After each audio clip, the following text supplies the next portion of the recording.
અંગ્રેજીની આંટી ઘૂંટીમાં મારી માતૃભાષા મૂંઝાણી, હાય હેલોના નાદમાં એની મીઠાશ ક્યાં ખોવાણી. અંગ્રેજી માધ્યમ રાખીને ગર્વ તો બહુ કરીએ છીએ, શું માતૃભાષાને જીવંત રાખવા થોડો પણ પ્રયત્ન કરીએ છીએ? માતૃભાષાને મરણ પથારી પર મૂકી દીધી છે આપણે, પારકી ભાષાને જ જીવનમાં આજ વણી લીધી છે આપણે.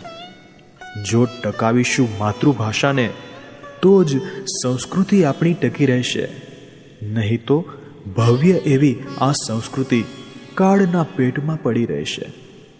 ભલે હું શીખું અને શીખવાડું. આપણી માતૃભાષા ગુજરાતી છે. આપણી માતૃભાષા કોયલથી મીઠી, મોર જેવી ખૂબ જ સુંદર છે. આપણી માતૃભાષા બધાને જ આવડવી જોઈએ. આપણી માતૃભાષા મહાત્મા ગાંધીજી, સરદાર વલ્લભભાઈ પટેલ, કવિ નર્મદ જેવા મહાન વ્યક્તિઓએ આપી હતી. જેથી આપણી માતૃભાષા આપણને આવડવી જોઈએ. આપણે ભલે ઇંગ્લિશ માધ્યમમાં ભણતા હોઈએ, પરંતુ આપણને તે ભાષા આપણી માતૃભાષા છે, જેથી આપણને માતૃભાષા આવડવી જોઈએ.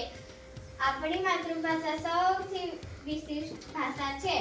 કવિ નર્મદ જેવા મહાન વ્યક્તિઓએ આપી હતી. જય જય ગરવી ગુજરાત, જય હિન્દ. જય ગરવી ગુજરાત.